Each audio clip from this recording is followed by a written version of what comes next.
درود و پیام هموطنان عزیز، دوستان عزیز. هموطنان عزیز، در اطراف یک موضوع کمی صحبت خواهیم کرد.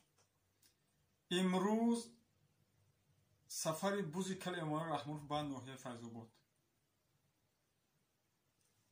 ببینینش با چرخبالش میاد. دیدینش چرخبالش نه پنجره داره نه در داره. شغل قدم آواز خطی اومده است. امام علی رحمانوف در مدت 30 سال تمام ناحیه‌ها و شهرها هیچ نرفته باشه 10 بار 15 بار رفتگی. ناحیه فیض‌آباد دوم دفعه میاد در این مدت 30 سال. اولین بار اومده بود سالهای 93 94 با تانک توپی خارجی‌ها وارد این ناحیه شد. با همون آمادگی بود، روز آمادگی نبود. به خاطر روز غیرت نمیکنه به این ناحیه بیاد. این ناحیه ما دو مردم داریم. دو مردم در این ناحیه زندگی میکنن. یا 3-4 تا کمونیست مردگاه مثل خودشه، یا ملت تاجیک، دیگه قوم ملت در این سرزمین زندگی نمیکنن. سال 93 94 آمد به این ناحیه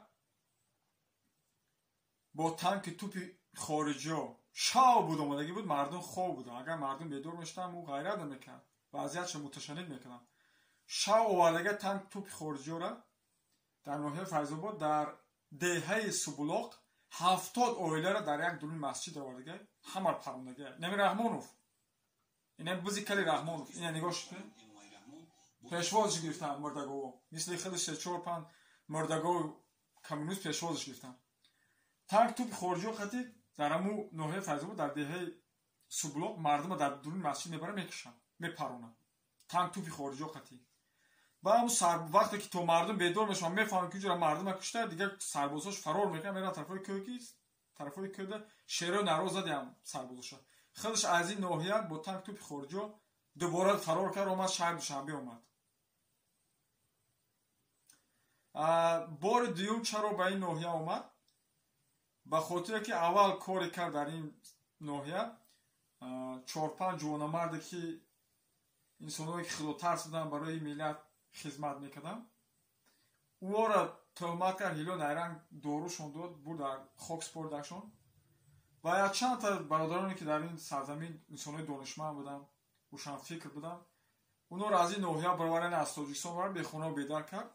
امروز به این ناحیه آمده با هم 3-4 کمونیستی مردگاه مثل خودش پیشواز گرفتن. با هم مردم چی میگه؟ میگه شما مردمی فیض‌آباد، میگه مردمی قلم به دست هستید، شما مردمی دانشمند هستید، میگه شما احترام به قانون ما میکنید، قانون تاجیکستان شما احترام میگذارید، شما قانون رو پیش میبرید. و گردو احشان میگه کو آفرین میگه کو. بعد به ولایت بدخشان میروند و شهر خاروق. مردمی خاروق میگه شما در دنیا اولین مردمی هستید که فرهنگ داره، شما مردمی فرهنگ دوستدار هستید. از خاروق به ناحیه ونج میاد، مردمی ونج میگه شما اولاد سهراب رستم هستید، شما اولاد کوروش هستید، شما مردمی پهلوان هستید، شما مردمی ورزشکار هستید.